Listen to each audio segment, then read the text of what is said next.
no joke, there was like no light when we stepped out. We didn't even, we came in so early in the morning that the sun wasn't out, and we didn't leave until it was nighttime. So when we flew in the morning to Seattle, everyone was like, you know, that you could. I went blind for like an hour.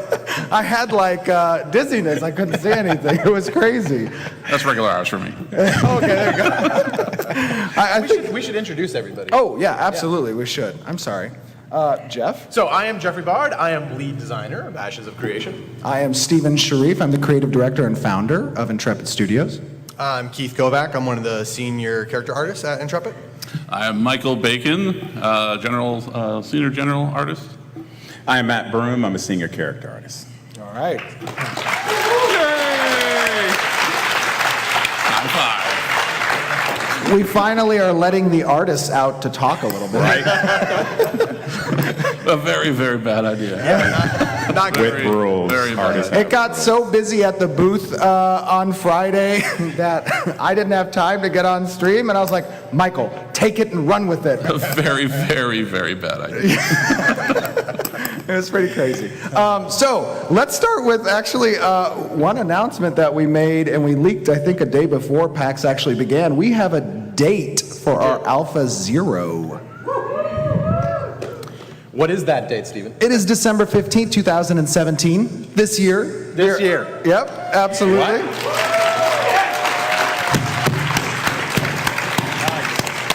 Thanks for telling us. We actually, you know, Yeah, we just found out. This is, did you just find out? I'm kind of more- rethinking no. this Now I'm whole more Seattle terrified. trip. I'm more terrified. Thank you. No. Back to the dungeon. That's it, yes, exactly. Get back in there. Can we have no. We were having a long discussion about whether or not we could reach our Alpha Zero this year. Yeah. And honestly, I mean, the team has been unbelievable, you know, with the experience that's actually here at Intrepid, with the MMORPG specific experience that we were actually able to turn out that Alpha Zero this year. Yeah, I mean, with what we've got for PAX, what we were able to get done for PAX, kind of showed us that, hey, we can work at this rate for a really long time. So what we were able to get done for PAX was really surprising to me, and we can push that to our Alpha Zero pretty easily. You weren't supposed to tell anybody that. What? That it was surprising. We were confident the entire time. No, we were confident the entire time. But no, right? Like this is a panel to just kind of get to know. We weren't the up project. until 5 a.m. the entire week before coming to Seattle at all. No. We had it. It was easy, right? It was easy. Yeah. Easy. Right? It was easy, not a problem. Yeah. Easy. Yeah, it was easy. Back in the dungeon. Totally easy. No. So actually, what I wanted to do before we get into a couple other announcements is kind of just run you guys through the process of bringing together, honestly, a startup studios. I don't know if anybody really knows this, but Keith Kovac was actually the first person hired at Intrepid Studios. Number one. That was before there was an office, right? Yeah. Actually, no. No? Was it? No. Well, no, there was an office, but there was a couple of desks and no computers. Yeah, that's right. His interview he walked into was just desks there that were completely empty, no monitors, no computers, no nothing, in this like warehouse-looking building. Yeah. Humble And then beginnings. Steven sitting in one chair, and I was In the center of the building. in the center of the And I building. was like, walk to me. Yeah, it was. You know, it was a crazy experience. You walk into somewhere that and you don't know if you're in the right spot, and you only have one person, Steven, just explaining this idea, like he's like spilling it out so passionately, and you're like, okay, I'm on. That sounds really good. I'm like, when did the computers get here? I can't really work without them. I don't think they actually came for at least another couple weeks. It was like a week, yeah. Yeah. That was crazy. No, I can't. Thinking back to it now, even though that was like, it'll be what, 2 years in December? 2 years, yeah, December. 2 years in December, December 2nd. Yeah. Yeah, December 2nd, 2 years. And that was just such a surreal experience, actually, now going through and just looking at like these people that were going to make this game a reality. And seeing the talent that was coming in through those doors was unbelievable. Like, I actually get a little bit kind of emotional when I think about it. But, you know, being here now today at PAX and seeing this actually come to fruition is like unbelievable. Yeah, it's absolutely amazing. Yeah. I've seen, like, I've been working the front of the line all the last 3 days, so I recognize like a lot of you guys. Like, personally talk to, and you guys all seem so excited about the game. And it's like, He it probably- really drives us. He needs a hug. Yeah, no, pretty cool. So tell us, actually, Jeff, Okay. a little bit about your experience coming on board. Yeah, so I got a heads up from a buddy of mine who was talking about this Steven character who was interested in starting up a new studio in San Diego and wanted to make an MMO. I'd never heard of him. I've never heard of the studio. It kind of just appeared out of nowhere, and I was like, okay, I'll talk to him. It didn't really sound like it would be something realistic or, because I've been there before. I've seen studios rise and fall, and people who think that making games is easy and can, just like turn around a really cool, really big idea in a couple of months, right? Like I've seen that a lot. So I kind of expected something really similar, but I wanted to talk anyways because I owed my friend a favor. And so... Oh my gosh! All right. So I came into the studio and I got interviewed by Steven and a couple of the other people who were there already. And his pitch was really intense, and it was something that kind of really inspired me. It really made me feel like, okay, this guy's got the passion, and he's got a plan, and he's got a vision, and the things that he's laying out to me aren't crazy. Like, I know how MMOs get made, I know the systems that are involved in there, and he seemed like he did his research, and he knew how to get there. Maybe not the specific technical details, but he knew the plan, and that plan was clear, and that plan is kind of what has gotten us to this point right now, where we don't spend a lot of time, kind of dreaming, right? We spend a lot of our time just building and executing on his vision. And that really helps us get things done, right? And I think that's a problem a lot of startups have, is they kind of don't know where they want to go or like which direction they should go.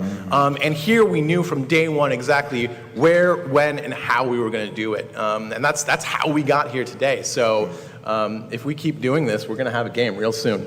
I think so. Michael, tell us about your experience. Me. Yeah. I think that's a question that Steven should answer. No, Oh, what is it? I was buying it back to you. No. No, I've been in the industry since like the dawn of time. Yes. When video games were rocks and they Didn't were you work on etching. like Duke Nukem and stuff? Yeah, I did like one of the Duke Nukem, like a couple of them, I guess. When I was a kid, that was like The one of my console favorite. stuff. Yes. The console stuff when I was working in Florida. Yeah, so it started with a startup and company in Wilsonville, Oregon. And then, anyway, so just jumped from company to company to company. And then I was working at SOE for the last 10 years, working on EverQuest 2 and did like the, the launch pitch for the Star Wars, what was that? It was the animated series game that we were working on there. Clone Wars? Yeah, Clone Wars. So I did like the pitch for that went to Lucas. And that was fun. And then, so then anyway, I ended up splitting off. I was working on my own projects. And then I kind of finished the art for that, and then I was kind of looking for a new gig, and I was looking for something that was kind of back. Yeah, I always loved that indie sort of small studio, very passionate, away from like the giant corporate structure where you're just kind of a cog in a wheel. Right. And and then of course we came in and interviewed, and just found that this place was definitely right up my alley.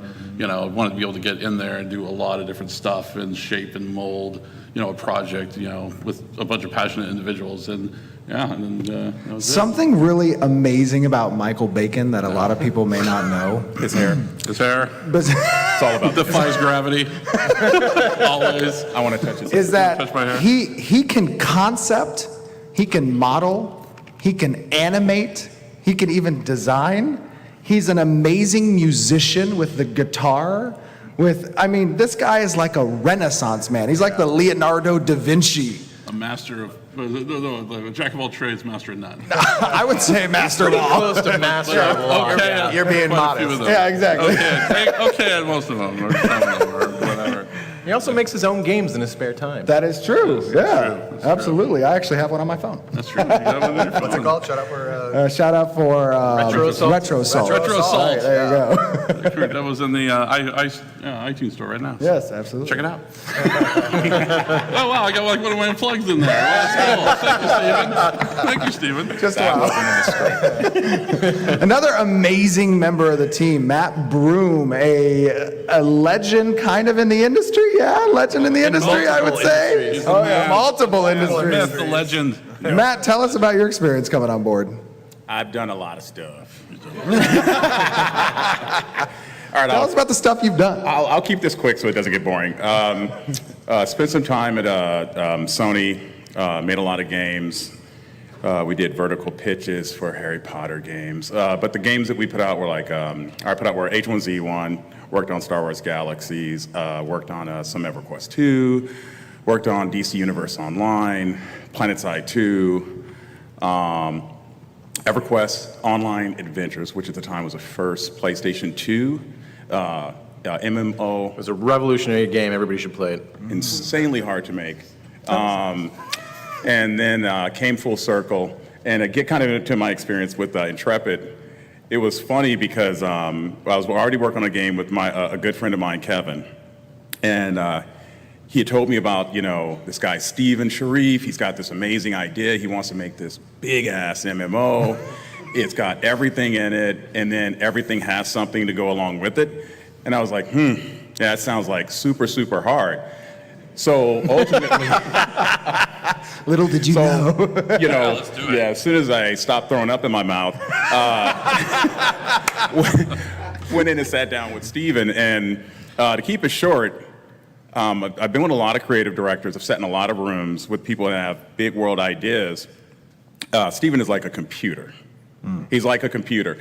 When you work with them, you get the same answer every time. You don't see where it's written down, but you get the same answer every time. If he wants mounts in a certain kind of mount in a certain color, it's the same answer every time. And in closing, what I also love about working at Intrepid is when we're crunching, you guys notice that the founder keeps telling you stories about how he's there late into the morning. I have never worked at a company, this is my 8th game, and the guy who owns and runs the place is side by side with you.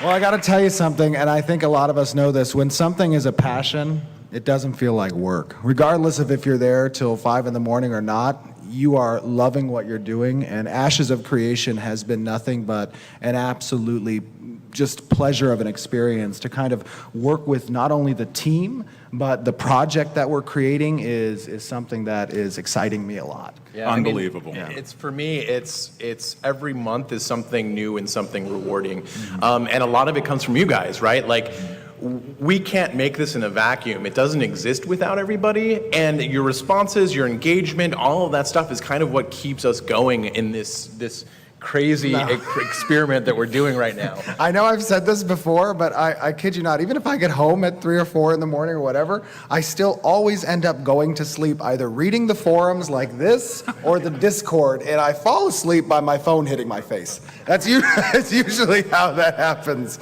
But I mean, it's all about really getting connected with the people that you're really making this game for.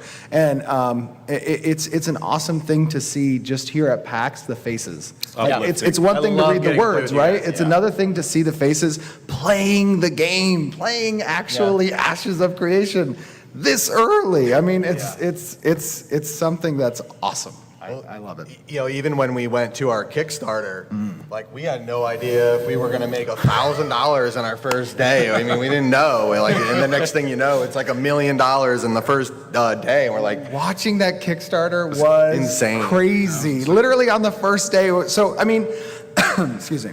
A lot of people, going to Kickstarter wasn't about the funding, honestly. It was about kind of community development and the marketing aspect, because as a lot of people know, starting a brand new IP in an MMO genre where, it's kind of dominated by AAA studios, big studios that have massive amounts of money to just throw at marketing, you got to take it everywhere you can. And Kickstarter was one of those methods. So when we pressed that button to launch that campaign, I mean, my hand was like trembling. I was like, oh my God, I hope that people actually agree with what we're saying. I hope that people are excited about this idea, this no pay to win stuff, this, players controlling the narrative of the story, and all. They just don't think these are like, the same buzzwords I've heard of, before, because you kind of get that stigma sometimes. yeah, times. looked really good on paper, but Yes. we didn't know if it was going to translate. Resonate, absolutely. It absolutely did. Well, you had a little bit of a pulse because did. like we had like videos that we would put up like for internal purposes where we like post them up on like an account or whatever, and then we would post them on Slack just so the team could see them, and then instantly the press like latched onto them and started making articles out of it. I was like, oh god, we gotta shut this thing down and start making everything Like, secure. Dark Horse Studio comes out of nowhere. Like, Yeah, and you kind of knew right there that you had something. Steven, yes. can you tell all these MMO gamers how many MMOs you've played? I mean, I've played a lot of MMOs, honestly, and I've been playing MMOs since I was, honestly, this sounds crazy. I was 6.5, I think. I started my first one back in 1991. I didn't know that it was $6 by the hour, but my mother found out. The pricing structure was a little different back then. I guess it cost a lot of money to be on AOL at the time. But Neverwinter, was my first MMO, and I've played a lot. I've played a lot of MMOs. But played no, everything. that's helped me to define the image that I have for Ashes of Creation, honestly. So. It's one of those things, right? Like your first MMO is kind of always nostalgic and awesome, right? I played Anarchy Online as my kind of first real MMO, and I always look back and I go, that was the best MMO. And I think a lot of people have that same story, where it's that first one trying to recreate that, and you keep moving from MMO to kind of try to find it again. That's kind of where this comes out of, because we all had that picture in our heads of what an MMO could be, right? And kind of what it represents to be in a world that's filled with people who mean something to that world. And that's where this all came from, is kind of that first, trying to recreate that first experience. And I think that sometimes when creating something new, you want to be somewhat innovative, but in the MMORPG genre, you also want to be somewhat traditional as well, because there's a sense of nostalgia among the community that they have that first love, they have that first experience, and they want to recreate that. So you have to kind of blend those two, and they can be diametrically opposed at times, right? Yeah, no, they're definitely. Yeah, and I think that's what we're doing with Ashes, is we have a lot of traditional feeling systems at the same time. We're trying to bringing move it forward. Absolutely. Into the Yes, future. yeah. Because MMOs need that, right? Like MMOs need to evolve, and we're trying to do that, is to move it forward, because it's been stagnant for a little bit too long, I think. So I know that that we actually announced we had a special guest here. Unfortunately, that did not work out, but we do have the announcement Of our special guest. of our special guest. And it actually is the musical composer for the game. But I want to preface this by saying that when I first had the just idea of Ashes of Creation, I had also the idea of who the composer would be, and this is that person. I'm a huge sci-fi fan with shows and stuff. I love Star Trek. I love Battlestar Galactica. I also am a big fan of The Walking Dead. And one of the, in my opinion, greatest composers that's out there right now is an individual by the name of Bear McCreary. And Bear McCreary,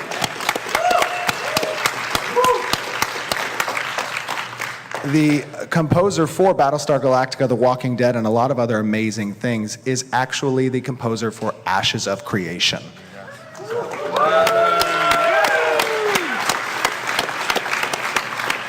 So, talking about music and the score that's going to be in Ashes, for me, when I've played games in the past, it's always that immersive quality that brings me in, that takes me out of reality and puts me into this kind of fantasy world. This suspension of disbelief is assisted by not just the visuals, but by the audio, the music itself, having a distinct identity for a zone, having a distinct identity for a culture and a theme for the game. Those things help me to become a part of the game, really, yeah, right? without a doubt. And Bear is a phenomenal composer when it comes to the conversations that we've had with him are pretty incredible. Yes. I'm really excited to start seeing what he can do with us, because he is totally 100% bought into the idea of Ashes. I think we've turned him into a fan. So. I got an email from him yesterday that says, I just want to get into the world and submerge myself in the story. Yeah. And, he has a good amount of the story that is not released, and I think he's falling in love, so. Yeah, thanks. Yeah, it's pretty cool. So that was our one of our announcements, but I want to be able to also open it up a little bit for some questions. Yeah? We want to do some questions? I mean, we're pretty traditional with Q&A stuff. And I know that there's a lot of questions out there. What, we good? Yeah? Nothing, Questions? I was just going to reflect. Everything back. We have a mic set up actually right there. And then we also have Asari, who is a floating mic. And if you guys have any questions, you're welcome to step up to the mic or raise your hand. And the team here is going to answer some stuff. We also got some swag that we're going to hand out too. So That's right. Free stuff, free swag. alpha codes? That's a good question. We'll see. We'll see about that. We'll see about that. Alpha codes. You know, technically, I bought 50 of them that we still have to hand out. Yeah, you did. Right? All right. So who's got some questions? We've got a fellow up there. Feel free to step up. Give us your name and your question.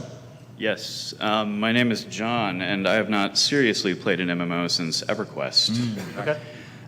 My question, I thought about bringing a 15-minute manifesto, but instead I'll just imagine that as subtext to this question. Okay. To what degree will soulbound equipment be featured in Ashes? That's a good question. Not a very high degree, honestly. The way that we're actually constructing the economy in Ashes of Creation is going to involve items that are not soulbound. We want the market to work off of transferable goods. And actually, we have hired at Intrepid Studios a PhD economist named Rocco, who is helping us to build those systems. Yep.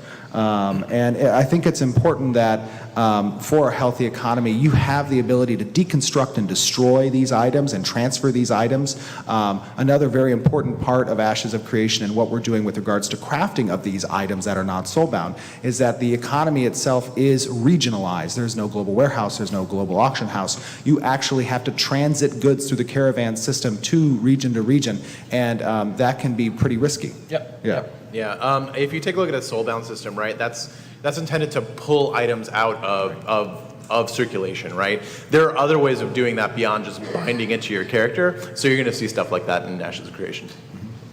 Awesome, thanks. Thank you. Thank you. Thank you. I talked to him in line too. So he went through. Oh, nice. Sweet. Hi, so my name is Heidi. A little bit of my background, I got started in MMOs with Ultima Online, and then I moved to EverQuest and EverQuest 2 and WoW. And I kind of fell out of MMOs because once EverQuest 2 and WoW came out, it became very hard to participate in higher level content unless you were part of a guild or consistently gaming with other players. I'm antisocial online. I don't want to play with other players, occasionally with friends, but I also have kids now, so I can't do the hardcore gaming. So how accessible is Ashes going to be for someone like me who loves to play in a more casual manner and doesn't want to have to engage in large group activities? Okay, good question. Yeah, really good question. So there's two components to answering that question. One is going to be the layers of community that we have available in Ashes of Creation that don't necessarily involve a lot of dedication on your part. You could literally log in and talk with people who are fellow citizens of a node that you're a part of, who are fellow members of an organization such as a Scholars Academy or a Thieves Guild that you're a part of, who may be in a guild should you choose to do that, who are followers of the same religion that you may be in. And there are going to be quests that are specifically geared towards individuals of those layers of community as well as groups within those layers of communities. So you're going to have a lot of solo play that's possible if you want to stick to yourself, or you're going to be able to quickly find a group within the specific chat channels that may exist for those layers of community. And it's going to be something that you can really just log in to do. You don't have to have super coordinated timed events that you can do. There are going to be a lot of timed events as well for guilds and communities that are more structured, that are more organized, and have more dedicated bonds of groupmanship, right? But we want, because this is a non-faction based game, we want to have a lot of pseudo sort of factions where these bonds can be formed naturally within the game, and that can create some rivalry, some competition, some player driven content as well. Just to give you an example of how this might work, right? You are a solo player, right? You kind of keep to yourself, you log in, you do your own thing. But let's say you put the house down, right? That makes you a part of the city, right? Now you have ownership of your citizenship, basically, at that point. Now this city comes under attack, right? You have to defend it from a siege. Well, you don't have to group up for that. You don't have to talk to anybody else for that. But you still will feel ownership of it. You'll still want to defend your home. So you can still participate in that siege as a defender and not have to necessarily engage with anybody else. I mean, it's still possible for you to participate without having to necessarily be social. It'll still be kind of a community-based event, but your engagement in it is kind of your own decision. Okay. So that actually brings up a follow-up question for me. So if I place a house in a city and that city gets attacked and I'm not online, am I going to lose my home? That's a good question, too. So the mechanics that are involved with declaring a siege against nodes involve a very difficult quest that the attackers must go through first in order to attain the item necessary to declare the siege. And then there is a specific time period, a window that's based off of server time localities, that they can declare a siege. After they've declared a siege, depending on the size of the node they've declared against, there's going to be a window of preparation available for the citizens of that siege to know when the impending siege is coming. So, for example, a village stage node will see maybe 3 days of lead time before the siege begins after a declaration's been declared. You'll know when that siege is going to be coming, and it will be in an appropriate hour based on the time zone that the server's a part of.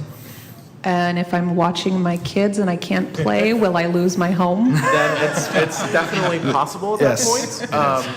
The thing is, though, is that we don't want to be overly penalizing, right? Like the resources that you put into it, the decoration effort that you've put into making it nice, you can save your layout, your resources will be returned to you, the kind of blueprinting that goes on in creating that house will be returned to you. Okay. We want these things to happen, and we don't want to people to feel like penalized for that, right? So it's not about like we're taking it away from you. You'll lose your citizenship along with the node, but the node's not there anyway. So And the most important part about the sieging mechanic is that the world is designed a lot of times in previous MMOs. Sorry, I was a little hot there. A lot of times in previous MMOs, you will see that these sandbox style games kind of give an excuse to the developers not to create a lot of content, right? And that's a big no-no in my book. I feel the exact opposite of that, especially with Ashes of Creation, being that kind of sandbox feel a little bit requires actually that you make more content than a theme park has, because you don't want to just give players the illusion of choice. You want to have meaningful choices that actually dictate the direction and progression of the server. So we want these shifts to happen where nodes get destroyed and brought up, because each node has its own type of arcing story, has its own content that when a node progresses, it locks out its neighboring nodes from progressing as well. So that shift of node creation and destruction allows for new content to be experienced by everybody, which means that if you do lose your home, it's not going to be incredibly difficult to place it down again. Awesome. Yeah. Cool. Thank you very much. Absolutely. Yeah, thank you. Oh, we got one. we got Let's one do over a here. hand one. Hey guys. Whoa, jeez. Get in there. Yeah. So, a little bit of my background with MMOs. I've played quite a few of them over the years. Mostly jumping around based on what my other friends are playing, and then sticking around for a varying amount of time depending on how long they stick with it as well. So, like, I've tried Blatant Soul, I've tried Terra, I've tried Black Desert. Right now, I'm playing Phantasy Star Online 2. But my question about that is, what is your guys' stance on alt characters, and how is level progression going to look in relation to that? And then also classes. Are you going to be able to switch classes, or is it one of those games where you have to decide on one and then you got to stick with it for a while? Okay. So alts, perfectly fine. Players want to have alts. That's an amount of effort and time that they're devoting to actually progressing that alt so that it levels up. That's fine. With regards to the class progression, I may have missed the middle one there. The class progression is following 8 archetypes. You choose a primary archetype that gives you your primary active skills. Each active skill will have a subset of slots available to apply augments to. Augments will change the way that those active skills look and feel, and some of the things that they can do. So, for example, we've given in the past, and I'm going to talk a little bit faster so we can get as many questions as possible. Hope they can understand what I'm saying. We've got a line. Yeah. Hopefully, okay, so let's say, for example, you have a fighter and that fighter has a rush skill, and you choose your secondary class, which again is from one of those 8 archetypes, a rogue, for example. That charge will charge towards the target, deal X damage, do some condition modifier. If you take the rogue and you take his stealth augment and apply it to that rush ability, then you'll go invisible upon the rush. You'll keep the rush primary skill, but you'll augment it to kind of adapt to the identity of that rogue archetype. It won't grant you new skills. Or let's say you were to go with the mage secondary class and you take the teleportation augment and you apply it to your rush. Then you'll teleport to your target. So it kind of gives you more of a horizontal slice progression that's available from the secondary class, which is a total combination of 64 classes that will be available in the game. And to answer your question as far as respecing goes, for the primary class, we are leaning towards no on that, and for the subclass, we're leaning towards yes. So it's a matter, we've got to do some more experimentation with it, but that's kind of what our answer would be right now if you force me to say yes. Yes. Okay. Thank you. My name's James. I really, first to start off, can tell the amount of planning that you guys have been able to do, and obviously to Stephen, you can see how you have a lot of people who've come behind you and to support this really well thought out idea. I've come from a background of a lot of PvP MMOs. Dark Age of Camelot was probably one of my favorite. As you continue to bring on a lot of this strong experience from a variety of backgrounds, both on the music side, art side, design side, how structured do you see your plan being? And do you see it, is it something that's, you could really take this from now all the way till the end of the game? Is there probably going to evolve a little bit over time? Because in this short period of time, you guys have really put a lot out. And I think that's because of the structure of the plan. Do you be able to see yourself work at this pace continuously, or is it something you're going to have to adjust? So I think one of the, now I haven't been in the industry outside of starting Intrepid Studios, but I will tell you that one of the reoccurring themes I hear from my developers that I bring on board is that being at Intrepid Studios and being able to produce this amount of content in the amount of time that we have really is a result of having a very specific vision, having a set parameter of what we want to build, and not having to kind of explore different directions while we're building. I think in the past, some other companies will have people start in one direction and then scrap it after a period of time and start in another direction and scrap that in a period of time and start another direction, and obviously nothing gets done. They wonder why. So for me, yes, there is a defined parameter in which this game exists. Obviously, game development is an iterative process, which means that when we start the alphas and betas where our community gets to become a part and see what we're producing, they will give us feedback. And that feedback is obviously important because sometimes you can lose a little bit of perspective when you're so deep entrenched in something and you need an outside eye to give you an idea of what that is. Does that mean it's going to change any major overarching ideas or systems in the game? No, I don't believe so. We have that pretty set. But there will be some tweaking, obviously. Yeah, and give a shout out to Epic for their Unreal Engine. Really makes things like absolutely, yeah, speeds up the whole process. Well, plus we got a fast, agile, small team. We have teeth. So like we were constantly chomping into I want to do this, I want to do that. I mean, it's really cool to be able to see the process of creation, like when you first concept to, kind of creation, that kind of stuff, and it's a process that happens very quickly. Agreed. So we're constantly just slamming stuff in the game, let's do this and this and that, and then moving immediately on to the next thing. And one of the great things about having such experienced MMORPG specific artists and designers and engineers is that I can literally go to them and just say, hey, I got this idea, can you run with it? And they'll make it their own. And they don't really have to, I don't have to worry about whether or not they're going to make it great because I know what they've done. I've seen what they're capable of. So I can give them that trust that's really you go and do this thing and you own it. That's you. Yeah. Right? We also got guys who are very flexible in the team. So there's a lot of things where you'll just come up and say, our concept guy over here is Jeff, oh, he's working on these things over here, but can you do this? Hey, what's your concept out real quick? And so it's not like a scenario where it's well, you're this.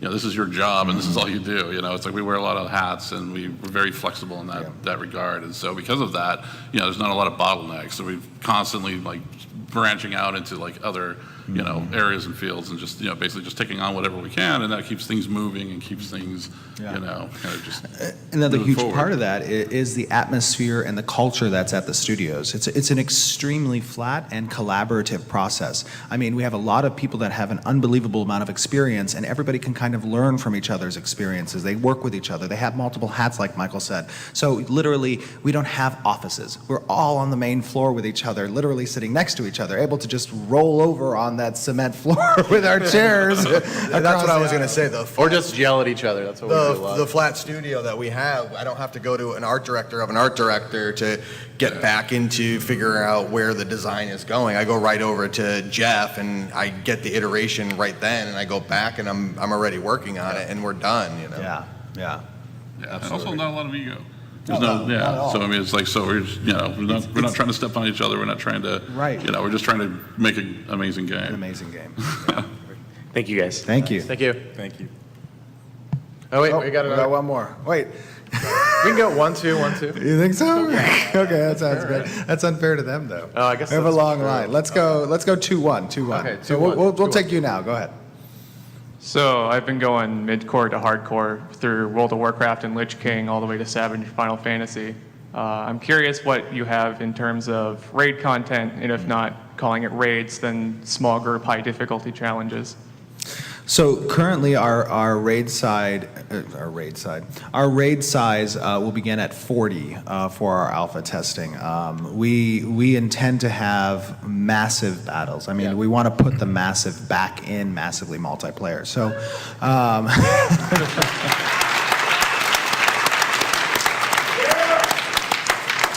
And I think that really just goes back to the identity of the MMORPG genre. I mean, it's about community, right? And you want to be existing in a community with as many of your friends as possible. You want to see this massive content that you're going to be able to explore together. And it's not necessarily that it's against the solo player, but it's that if there are these large events, you can go and be a part of those things. They're happening in the world. They are something that's necessary. Another huge thing about our events is going to be the triggered events that are dependent on where nodes kind of erupt in the world and what type of experiences those create, what dark things lurk from the shadows against those cities and come out, like the dragon from the mountain and stuff, right? Exactly. The intention is to kind of have we want to talk to all of our players, right? I think a lot of people have probably heard of the Bartle system, where you've got explorers, you've got adventurers, you've got combat people, and you've got like social people, right?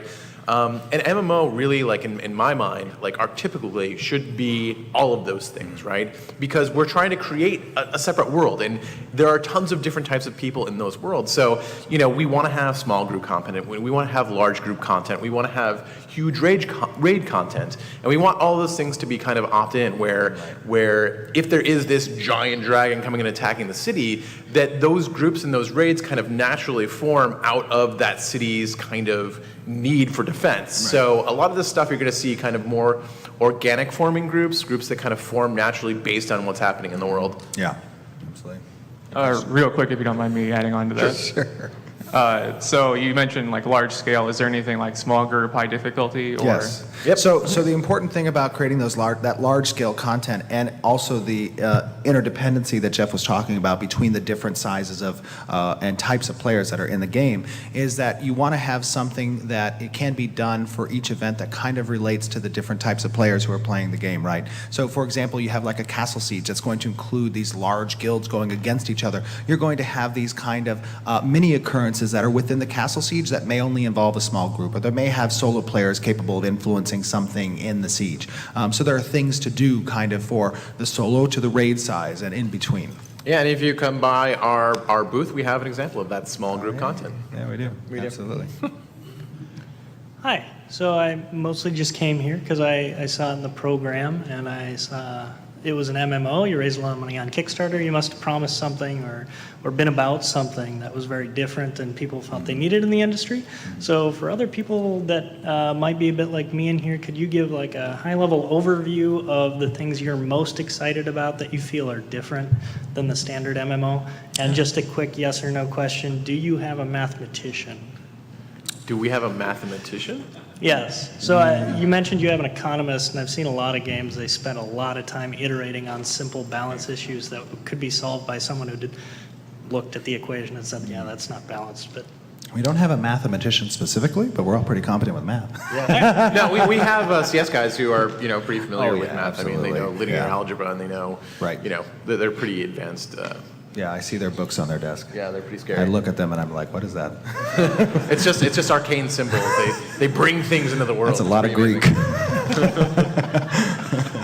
To give a real quick overview, something that's very specifically different about Ashes of Creation is putting the agency over the narrative in the hands of the player. So when you enter the world, there is no existing static NPC structure. You're going to move into the wilderness, and there's going to be these nodes that exist with these zones of influence that apply to each node. And as players move around and hotspot the activity in the world, the nodes are going to be collecting experience from normal activities that players do, such as killing monsters, doing quests, gathering, building homes, all those different things. When a node collects enough experience, it's going to threshold to 1 of 6 stages. As it progresses down those 6 stages, you're going to see NPCs appear. You're going to see a camp, a village, a town, a city, eventually a metropolis. At every stage is going to be unlocking new content that's specific to the location of that node.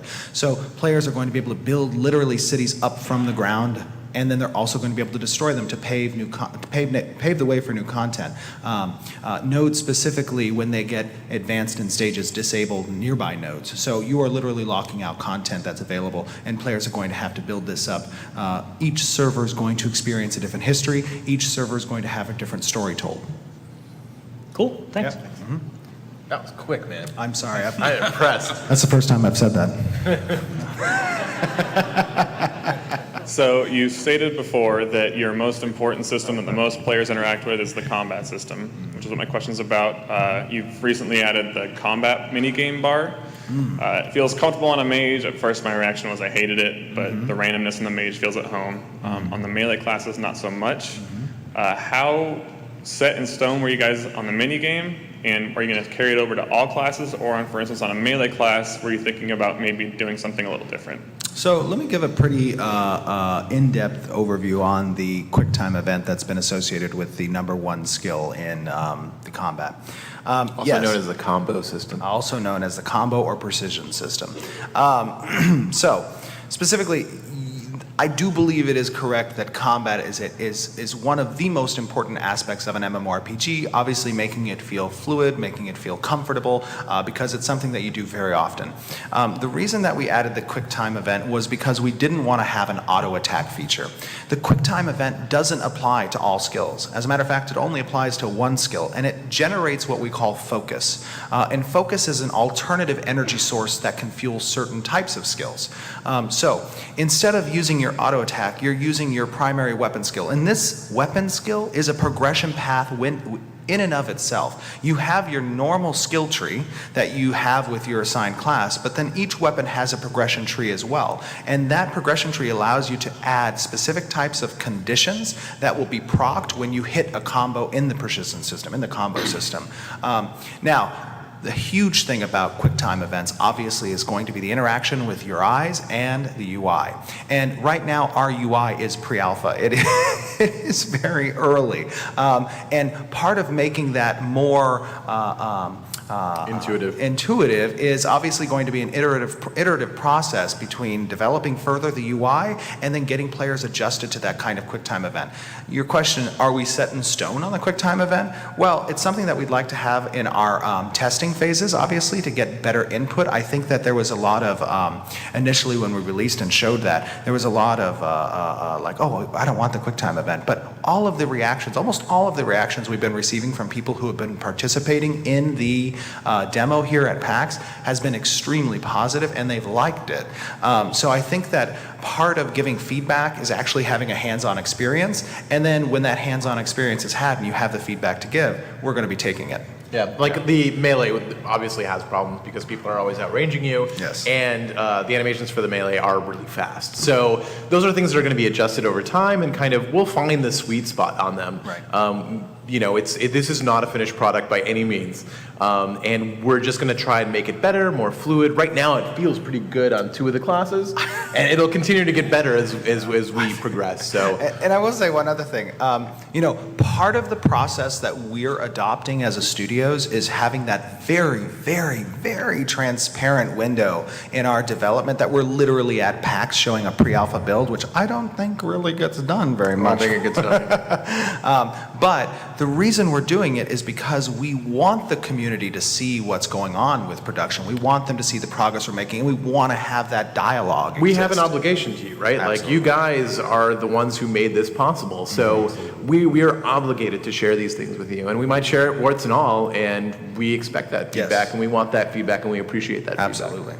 I mean, if everybody said, hey, your combo system sucks, you know, I think we would probably get rid of it. You're gonna like it. You're gonna eat it. Like it. No, we're not gonna do it. Like it. No. Thank you. Thank you. Thank you. Okay, we got one here. Hi. So, as someone who's played a lot of WoW and has like 16 or something max level characters that I'm doing endgame content on, just how alt friendly are you guys looking at being? How what? Sorry. Alt friendly? Like, how many times am I going to have to do endgame in-locks on different characters? End game and locks. I mean, it's going to depend on what your character is, right, and what your goals are as a player, right? Right. End game raiding gear isn't going to be necessary to siege a castle, right? It's Right. not going to be necessary to hang out in a bar and play your loot. It's not going to be necessary to go out and craft or escort a caravan. So there's all sorts of different things that you can do in this game that don't involve end game raiding. And right? there are no account locks on gear or items or specific quests or things like that. I mean, Right. if you're developing a new character, an alternate character, you know, that progression path is an individual progression path of Once its I own. get to the end game, Yeah. I'm at the end game. Absolutely. Okay, thank you. End game is a terrible word. Endgame is a bad word, and I'm going to tell you right now that in Ashes of Creation, we've steered as far away as possible from an endgame type of idea because the world is ever changing. So there's always going to be story arcs that get revealed at a later date. And then because we're also a subscription-based game with absolutely zero whatsoever pay to win, that we are going to be releasing constant content on a monthly basis as well as a quarterly basis that ties into the construction of the world. Yep. Yeah. So before my question, I like the combo system, but can I please move it and make it transparent? Yes. Absolutely. The UI will be extremely customizable, both in size, in position, in type of UI you could see. If you want to change the bar to a circle, you could change a circle. We want to have a very adaptable, movable, and customizable UI. So, yeah. Go ahead. So my question is kind of a two-part. What kind of skill cap are you looking for? I know there's a wide range of players, but as far as like, is it going to be like easy to learn, hard to master, or just kind of just a consistent, smooth progress? Or It's a good question. So real quick, I don't think I've ever really gone into this in detail before, so hold on to your seat. Oh, God. I'm just kidding. Oh, God. Okay. So when I envision the skill tree, I see a combination of both action-oriented skills and targetable skills. And having, obviously, movement, positioning matter in both of those. But I see players capable of customizing their skill choices, whether they want to be more geared toward tabs targeting or more geared towards action-oriented combat, and having that choice in the skill tree. So when you talk about skill level, obviously you have to balance between skills that require a higher skill level and what type of damage output that has, what type of condition modifiers they can do, compared to a skill that you can just tab target and use a function on, right? So having that balance between those two things, but also giving agency to the player to kind of customize their play experience towards one or the other is something that I think we're going to do pretty well in Ashes. Yeah. I mean, we're trying to go for a pretty like high skill floor, right? Where even the worst player can contribute. Yes. Not that anybody's bad at playing here, but but we want people to play the game. We want people to have fun playing the game. And when you get a really complicated, complex system where you have to worry about a whole lot of different situations, like that's tough for some people. So we want to make sure that the entry is pretty easy, and then we want a pretty decently high place where people can kind of experiment with different types of play styles at the same time. So skill will matter. Yes. Skill will matter, but you'll be able to kind of customize your experience towards either a higher skill end of it or a lower skill end of it, I think. Yeah. so as a quick follow-up then, Yeah. I know that you can have huge groups decide things in the game, but have you ever considered like maybe a side quest, like they can affect how a city builds, but if somebody finds a small quest, they can do it on the side to, change the path or choose something else, like a one-off kind of quest? So we we have two types of real quest lines as they relate to players. We have I didn't mean types. No, not quest types. Okay. Two quest lines. So we have an overarching meta narrative that involves the world, and then we have those related to the individual and groups, right? The types then, yes, are three. You could say the three types if you like. So the three types of quests are tasks, events, and narrative.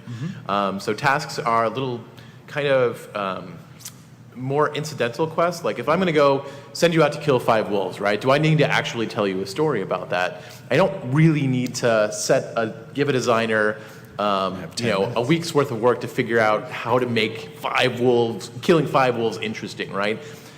If we just create the story out of what's happening in the game, then I don't need to write that. I can just let it happen, and players will create that story in their head. So if those 5 wolves are killing your livestock, you need to deal with those wolves in order to protect your livestock. So there's a story right there that I don't have to write.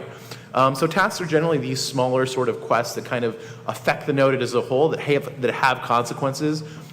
That can be either successful or failure, right? So if you fail to kill those wolves, they'll continue wrecking your livestock, and that'll reduce the amount of stuff that your farm is generating. So we want everything to have consequences. We don't necessarily want to write a lot about that. That's where we want to focus on the narrative. That's where we're going to focus most of our kind of like writing design work is going to be on telling the story of the world, and not these little tiny stories that are kind of more filler than anything else. We still think they're important. They're important for content. They're important for people to have things to do during the day. But yeah, I don't know if I'm actually answering that question at all. Sorry. I got too excited. So you got about 9 minutes? 9 minutes. About 9 10, minutes. Yeah, Okay. 10, 15 people? Yeah, one You got question. about 45 seconds per person. Go. Yeah, sorry about it. I was going to answer something else, but that's fine. What's up? All right. Hello, I'm Connor, or Taleteller on the forums, and I would like to ask from the community, the Grey Sentinels, or Guild in Ashes of Creation. You have the Cleric and the Summoner, and we know that the Cleric is a master of life and death. If you combine the two, will you have a Necromancer? So what I will say is this, that our 64 class list will be coming out soon, trademarked, and there will be a Necromancer in that class list, yes. I won't say what it is, though. And how many times did you play the PvP? Because this guy looks like he was an employee. He was still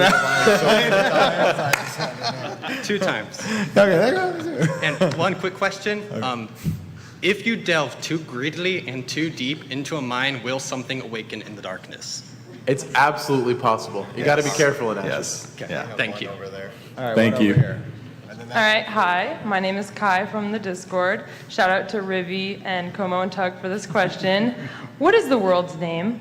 Oh, Steve. This is the Discord's question. We voted on it, so they kind of want an answer. Are you ready Should for I this? say it? I don't know if we're ready for this. We're ready Should for I it. say I feel like we've built it up to. I know, I'm really scared. Okay, so let me preface this with the fact that many cultures have a different name for the world. Yeah. There is a general common tongue name for the world in Ashes of Creation that you're coming back to. Gosh, I don't know. I know, I feel really like on the spot. You got him on this one. Come on. All right. It's like, Lord, okay. So, hold on, wait. Another important thing about Ashes of Creation is that I want to make sure that this story is something you get to experience and isn't spoiled before you get into the game. But, okay.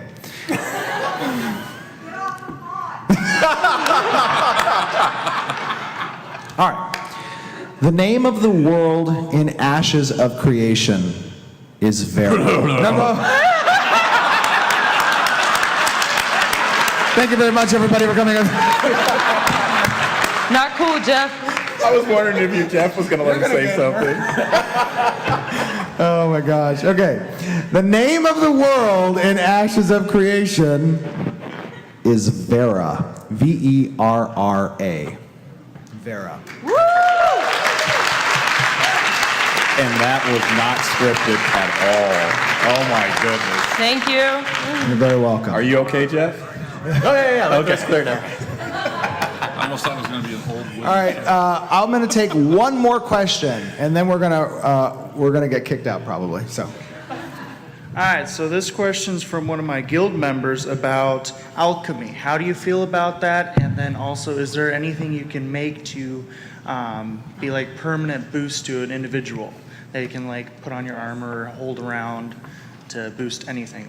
yes. So, second part of the question: Are there permanent augments that you can apply to your character to augment your like stat and stuff like that? Is anything permanent? Well, there's the tattoo. Well, I guess not permanent because you could remove it, but Yeah. the tattoo system could be something. Yeah. Yep. Yeah. And then also, armor sets and stuff like that. What was the first question? The first question is, what do we think about alchemy? We think it's pretty cool. I think alchemy is cool. Yeah. I do it regularly. Good question.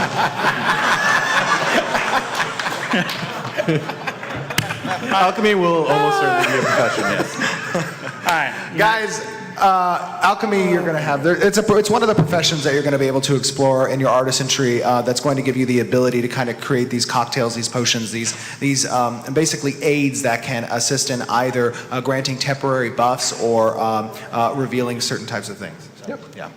And anybody that didn't get their question answered, just swing by our booth. We're all working the booth, so we're answering questions all day long, all day tomorrow too. So Absolutely. And guys, I want to reiterate again that it is an absolute pleasure and honor to see the type of enthusiasm and excitement that's going into this from the community.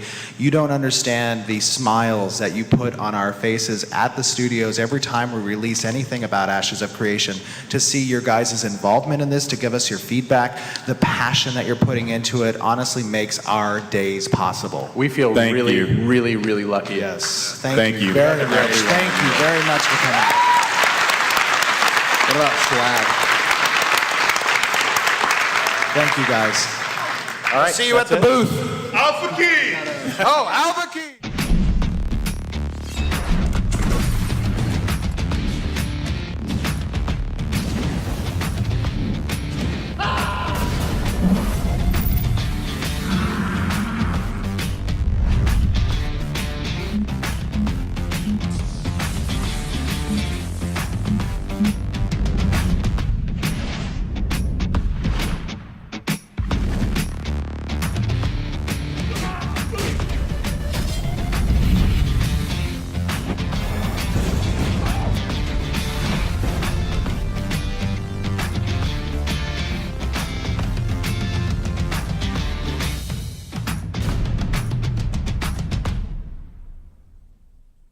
When the spell